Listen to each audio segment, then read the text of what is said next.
ಪ್ರೀತಿಯ ವಿದ್ಯಾರ್ಥಿಗಳೇ, ಇವತ್ತು ನಾವು ಹರಲೀಲೆ ಗದ್ಯಭಾಗದ ಪ್ರಶ್ನೋತ್ತರಗಳನ್ನು ನೋಡೋಣ. ಕೊಟ್ಟಿರುವ ಪ್ರಶ್ನೆಗಳಿಗೆ ಒಂದು ವಾಕ್ಯದಲ್ಲಿ ಉತ್ತರಿಸಿ. ಮೊದಲನೇ ಪ್ರಶ್ನೆ, ನಂಬಿಯಣ್ಣನ ಪೂರ್ವಜನ್ಮದ ಹೆಸರೇನು? ಉತ್ತರ, ನಂಬಿಯಣ್ಣನ ಪೂರ್ವಜನ್ಮದ ಹೆಸರು ಪುಷ್ಪದತ್ತ. ಎರಡನೇ ಪ್ರಶ್ನೆ, ಹರಲೀಲೆ ಪಾಠದ ಮೂಲಕೃತಿ ಯಾವುದು? ಉತ್ತರ, ಹರಿಹರ ಕವಿಯ ನಂಬಿಯಣ್ಣನ ರಗಳೆ ಹರಲೀಲೆ ಪಾಠದ ಮೂಲಕೃತಿಯಾಗಿದೆ. ಮೂರನೇ ಪ್ರಶ್ನೆ, ಹರಲೀಲೆ ಪಾಠದ ಕವಿಯ ಹೆಸರೇನು? ಉತ್ತರ, ಹರಲೀಲೆ ಪಾಠದ ಕವಿಯ ಹೆಸರು ಹರಿಹರ. ನಾಲ್ಕನೆಯ ಪ್ರಶ್ನೆ, ಗಿರಿಜೆ ಎಲ್ಲಿ ಇರಬೇಕೆಂದು ಶಿವನು ತಿಳಿಸಿದನು? ಉತ್ತರ, ತಾನು ಯಾವ ಊರಿನಲ್ಲಿರುತ್ತಾನೋ ಆ ಊರಿನ ದೇವಾಲಯದಲ್ಲಿರಬೇಕೆಂದು ಶಿವನು ಗಿರಿಜೆಗೆ ಹೇಳುತ್ತಾನೆ. ಐದನೇ ಪ್ರಶ್ನೆ, ಹರಿಹರ ಬರೆದಿರುವ 2 ಕೃತಿಗಳನ್ನು ಹೆಸರಿಸಿ. ಉತ್ತರ, ಬಸವರಾಜ ದೇವರ ರಗಳೆ ಮತ್ತು ನಂಬಿಯಣ್ಣನ ರಗಳೆ ಇವೆರಡು ಹರಿಹರ ಬರೆದಿರುವ ಕೃತಿಗಳು. ಕೊಟ್ಟಿರುವ ಪ್ರಶ್ನೆಗಳಿಗೆ 2-3 ವಾಕ್ಯದಲ್ಲಿ ಉತ್ತರಿಸಿ. ಮೊದಲನೇ ಪ್ರಶ್ನೆ, ವಿರೂಪಾಕ್ಷನು ಗಿರಿಜೆಗೆ ಏನೆಂದು ಹೇಳಿದನು?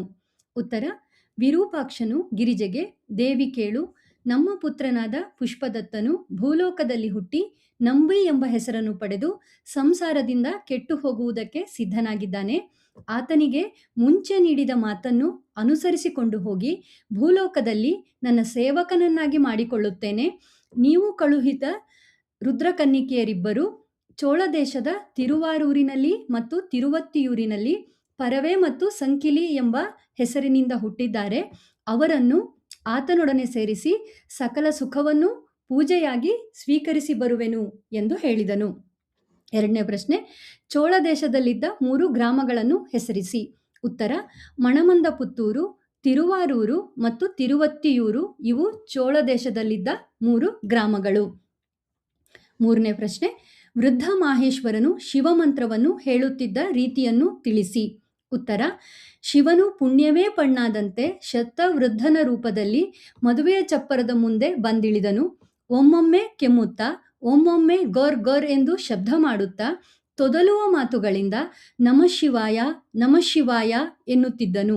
ಕೆಲವೊಮ್ಮೆ ಅಷ್ಟನ್ನೂ ಹೇಳಲಾರದೆ ನಡುಗುತ್ತಿದ್ದನು.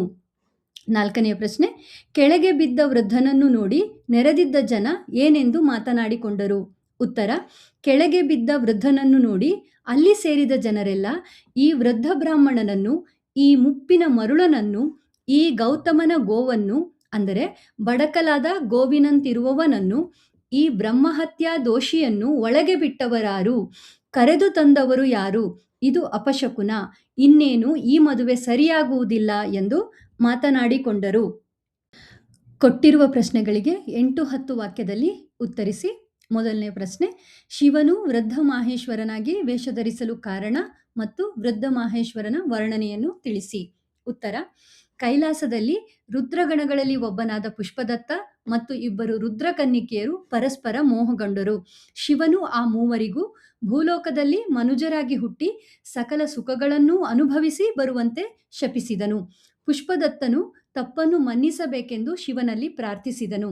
ಆಗ ಶಿವನು, ಭೂಲೋಕದಲ್ಲಿ ಹುಟ್ಟುವ ನಿನ್ನನ್ನು ಆದಷ್ಟು ಬೇಗನೆ ಕೈಲಾಸಕ್ಕೆ ಕರೆಸಿಕೊಳ್ಳುವೆನೆಂದು ಮಾತು ನೀಡಿದನು. ರುದ್ರಕನ್ನಿಕೆಯರು ಚೋಳ ದೇಶದಲ್ಲಿ ಪರವೆ ಸಂಕಿಲಿಯರೆಂಬ ಹೆಸರಿನ ಶಿವಭಕ್ತೆಯರಾಗಿ ಜನಿಸಿದರು. ಪುಷ್ಪದತ್ತನು ಭೂಲೋಕದಲ್ಲಿ ನಂಬಿಯಣ್ಣ ಎಂಬ ಹೆಸರಿನಿಂದ ಹುಟ್ಟಿ ರಾಜಕುಮಾರನಾಗಿ ಬೆಳೆದನು. ರಾಜಕುಮಾರಿಯರೊಡನೆ ನಿಶ್ಚಯವಾದ ನಂಬಿಯಣ್ಣನ ಮದುವೆಯನ್ನು ನಿಲ್ಲಿಸಿ ಆತನಿಗೆ ಹಿಂದೆ ಕೊಟ್ಟ ಮಾತಿನಂತೆ ಅವನನ್ನು ಪರವೆ ಸಂಕಿಲಿಯರೊಡನೆ ಸೇರಿಸಿ ಪೂಜೆಯನ್ನು ಸ್ವೀಕರಿಸಿ ಬರುವ ಸಲುವಾಗಿ ಶಿವನು ವೃದ್ಧ ಮಾಹೇಶ್ವರನ ವೇಷವನ್ನು ಧರಿಸಿದನು. ಶಿವನು ಪಾದದಿಂದ ತಲೆಯವರೆಗೂ ಲೇಪಿಸಿಕೊಂಡ ವಿಭೂತಿಯೇ ನೆರೆತ ತಲೆ, ಸುಕ್ಕುಗಟ್ಟಿದ ದೇಹವಾಯಿತು. ಆತನ ಜಟೆಯಲ್ಲಿದ್ದ ಚಂದ್ರಕಳೆಯೇ ಕೊಡೆಯಾಯಿತು. ತ್ರಿಶೂಲ ಕೊಡೆಯ ಹಿಡಿಕೆಯಾಯಿತು. ಖಟ್ವಾಂಗವು ಊರುಗೋಲಾಯಿತು. ಅವನ ಆಭರಣವಾಗಿದ್ದ ಒಂದು ಸರ್ಪವು ಪ್ರಮಾಣ ಪತ್ರವಾಯಿತು. ಶಿವನ ಕೈಯಲ್ಲಿದ್ದ ಬ್ರಹ್ಮನ ಶಿರವೇ ಕಮಂಡಲವಾಯಿತು. ಹುಲಿ ಮತ್ತು ಆನೆಗಳ ಚರ್ಮಗಳು ಉಡುವ ಮತ್ತು ಹೊದೆಯುವ ವಸ್ತ್ರಗಳಾದವು. ಶಿವನು ಕಾಲಿನಿಂದ ಮೆಟ್ಟಿಕೊಂಡಿರುವ ನಾಗಾಸುರ ಎಂಬ ರಾಕ್ಷಸನೇ ಪಾದರಕ್ಷೆಗಳಾಗಿ, ಕೊರಳಿನಲ್ಲಿ ಕಟ್ಟಿಕೊಂಡಿರುವ ಶಿರೋಮಾಲೆ ಜಪಮಾಲೆಯಾಯಿತು. ಹೀಗೆ ಶತವೃದ್ಧನ ರೂಪದಲ್ಲಿ ಶಿವನು ಮದುವೆಯ ಚಪ್ಪರದ ಮುಂದೆ ಬಂದಿಳಿದನು. ಸರ್ವಾಂಗದಿಂದ ಶಿಥಿಲವಾಗಿದ್ದ ವೃದ್ಧನು ಪುಣ್ಯವೇ ಹಣ್ಣಾದಂತೆ ಕಾಣಿಸುತ್ತಿದ್ದನು ಎಂದು ಕವಿ ವರ್ಣಿಸುತ್ತಾನೆ. ಮದುವೆಯ ಮಂಟಪದಲ್ಲಿ ವೃದ್ಧನು ಮಾಡಿದ ಅವಾಂತರಗಳಾವುವು? ಉತ್ತರ: ಶತವೃದ್ಧನಾಗಿ ವಿವಾಹ ಮಂಟಪದೊಳಗೆ ಹೋಗುತ್ತಿರುವ ತನ್ನನ್ನು ಯಾರೂ ಗಮನಿಸುತ್ತಿಲ್ಲವೆಂದು ಶಿವನು ಮನದೊಳಗೆ ನಗುತ್ತಾ ಕೋಲನ್ನೂರಿಕೊಂಡು ಕೆಮ್ಮುತ್ತಾ ವಿವಾಹ ಮಂಟಪದ ಬಳಿ ಬಂದನು. ಅಲ್ಲಿ ಸಾಲಾಗಿ ಜೋಡಿಸಲಾಗಿದ್ದ ತುಪ್ಪದ ಕೊಡಗಳನ್ನು ಎಡವಿ ಬಿದ್ದನು. ಅಲ್ಲಿ ಕುಳಿತಿದ್ದವರ ಮುಖಕ್ಕೆ, ಕಣ್ಣುಗಳಿಗೆ, ಮೈಯ ಮೇಲೆ ತುಪ್ಪ ಚೆಲ್ಲಿತು. ಜನರೆಲ್ಲ ಸೇರಿ ಬಿದ್ದ ವೃದ್ಧನನ್ನು ಎತ್ತಿ ನಿಲ್ಲಿಸಿದಾಗ ಒಂದೆರಡು ಹೆಜ್ಜೆ ನಡೆದು ಘಳಿಗೆ ಬಟ್ಟಲ ಮೇಲೆ ಬಿದ್ದನು. ಆಗ ಅಲ್ಲಿದ್ದ ಕಲಶ ಒಡೆದು ಘಳಿಗೆ ಬಟ್ಟಲು ಮುರಿದು ಹೋಗಿ ಅಕ್ಕಿಯೆಲ್ಲ ಚೆಲ್ಲಿ ಹೋಯಿತು. ಅಲ್ಲಿದ್ದ ಜೋಯಿಸರು ಚದುರಿ ಅತ್ತಿತ್ತ ಓಡಿದರು. ಬಿದ್ದ ವೃದ್ಧನನ್ನು ಮುಖಕ್ಕೆ ನೀರು ಚುಮುಕಿಸಿ ಎಚ್ಚರಿಸಿ ನಿಲ್ಲಿಸಿ ಬಿಟ್ಟರು. ಅವನು ಮತ್ತೆ ತುಪ್ಪದ ಕೊಡದ ಮೇಲೆಯೇ ಬಿದ್ದನು. ಇದು ಅಪಶಕುನವೆಂದು ಜನರೆಲ್ಲ ಸೇರಿ ಅವನನ್ನು ಎತ್ತಿಕೊಂಡು ಹೋಗಿ ಚಪ್ಪರದ ಹೊರಗೆ ಇಳಿಸಿದರು. ಬಾಗಿಲು ಮುಚ್ಚಿ ಅವರು ಒಳಗೆ ಬರುವಷ್ಟರಲ್ಲಿ ವೃದ್ಧ ಮಹೇಶ್ವರನು ಅವರಿಗಿಂತ ಮೊದಲು ಒಳಬಂದು ತೋರಣದ ತಳಿರನ್ನು ಹರಿಯುತ್ತಾ ಶಿವ ಶಿವ ಎಂದು ಕೂಗುತ್ತಿದ್ದನು. ಸಂದರ್ಭ ಸಹಿತ ಸ್ವಾರಸ್ಯವನ್ನು ವಿವರಿಸಿ. ಮೊದಲನೇ ಪ್ರಶ್ನೆ: ಸಕಲ ಸುಖಮಂ ಪೂಜೆಯಾಗಿ ಕೈಕೊಂಡು ಬರ್ಪೆನ್. ಈ ವಾಕ್ಯವನ್ನು ತೀನಂ ಶ್ರೀಕಂಠಯ್ಯನವರು ಸಂಪಾದಿಸಿರುವ ಹರಿಹರ ಕವಿಯ ನಂಬಿ ಅಣ್ಣನ ರಗಳೆ ಕೃತಿಯಿಂದ ಆಯ್ದ ಹರಲೀಲೆ ಎಂಬ ಗದ್ಯಭಾಗದಿಂದ ಆರಿಸಲಾಗಿದೆ. ಶಿವನ ಶಾಪದಿಂದ ಪುಷ್ಪದತ್ತನು ನಂಬಿಯಣ್ಣನಾಗಿ ಹುಟ್ಟಿ ಭೂಲೋಕದಲ್ಲಿ ರಾಜಕುಮಾರಿಯರೊಂದಿಗೆ ಮದುವೆಯ ಸಂಭ್ರಮದಲ್ಲಿರುತ್ತಾನೆ. ಆಗ ಕೈಲಾಸದಲ್ಲಿ ಶಿವನು ಗಿರಿಜೆಗೆ, ದೇವಿ, ನಮ್ಮ ಪುತ್ರನು ಸಂಸಾರದಿಂದ ಕೆಟ್ಟು ಹೋಗಲು ಸಿದ್ಧನಾಗಿದ್ದಾನೆ. ನೀವು ಕಳುಹಿಸಿದ ರುದ್ರಕನ್ನಿಕೆಯರು ಪರವೇ ಸಂಕಿಲಿಯರಾಗಿ ಭೂಲೋಕದ ಚೋಳ ದೇಶದಲ್ಲಿ ಹುಟ್ಟಿದ್ದಾರೆ. ನಾನು ಪುಷ್ಪದತ್ತನಿಗೆ ಮೊದಲು ಇತ್ತ ಮಾತನ್ನು ಅನುಸರಿಸಿಕೊಂಡು ಹೋಗಿ ನಂಬಿಯಣ್ಣನನ್ನು ನನ್ನ ಸೇವಕನನ್ನಾಗಿ ಮಾಡಿಕೊಂಡು ಬಳಿಕ ಆತನನ್ನು ಪರವೇ ಸಂಕಿಲಿಯರೊಂದಿಗೆ ಸೇರಿಸಿ ಸಕಲ ಸುಖಮಂ ಪೂಜೆಯಾಗಿ ಕೈಕೊಂಡು ಬರ್ಪೆನ್ ಎಂದು ಹೇಳುತ್ತಾನೆ. ಸ್ವಾರಸ್ಯ: ಶಿವನು ಮೊದಲು ತಾನಿತ್ತ ಮಾತಿನಂತೆ ನಂಬಿಯಣ್ಣನಿಗೆ ಸರಿಯಾದ ದಾರಿ ತೋರಿಸಿ ಅವನಿಂದ ಪೂಜೆಯನ್ನು ಸ್ವೀಕರಿಸಿ ಬರುವುದಕ್ಕೆ ಭೂಲೋಕಕ್ಕೆ ಹೊರಟಿರುವುದು ಈ ವಾಕ್ಯದ ಸ್ವಾರಸ್ಯವಾಗಿದೆ. ಎರಡನೇ ಪ್ರಶ್ನೆ: ನೀನತ್ಯಂತ ಕರುಣಿ. ಈ ವಾಕ್ಯವನ್ನು ತೀನಂ ಶ್ರೀಕಂಠಯ್ಯನವರು ಸಂಪಾದಿಸಿರುವ ಹರಿಹರ ಕವಿಯ ನಂಬಿಯಣ್ಣನ ರಗಳೆ ಕೃತಿಯಿಂದ ಆಯ್ದ ಹರಲೀಲೆ ಎಂಬ ಗದ್ಯಭಾಗದಿಂದ ಆರಿಸಲಾಗಿದೆ.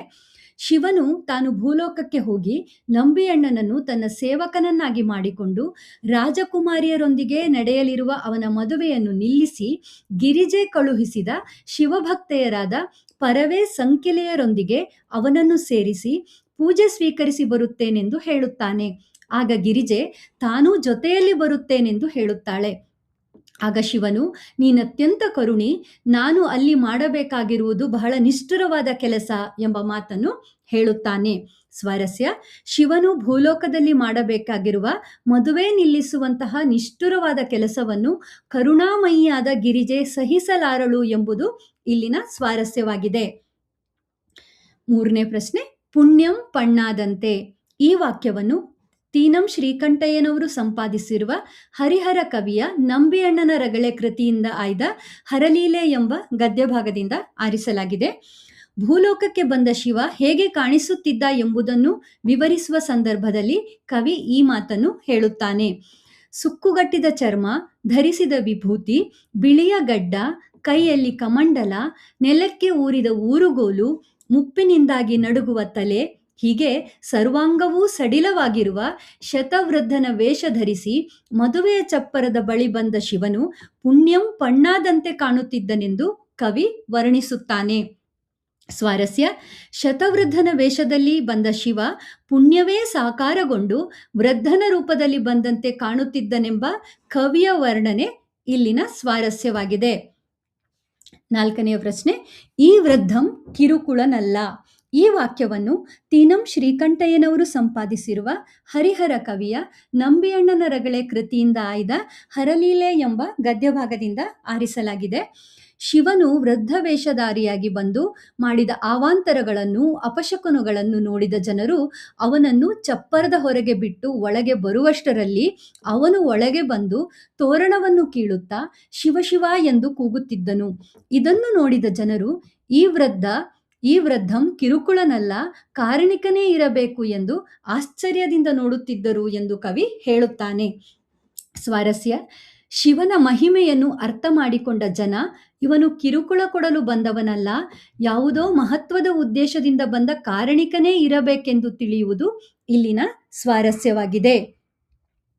ಈಗ ಇಲ್ಲಿ ಕೆಲವು ಫಿಲ್ಲಿಂಗ್ ದ ಬ್ಲಾಂಕ್ಸ್ ಇದೆ. ಇದರ ಸರಿಯಾದ ಉತ್ತರವನ್ನು ನಾನು ರೆಡ್ ಕಲರಲ್ಲಿ ಕೊಟ್ಟಿದ್ದೀನಿ, ನೀವು ಅದನ್ನು ನೋಡ್ಕೊಳ್ಬೋದು.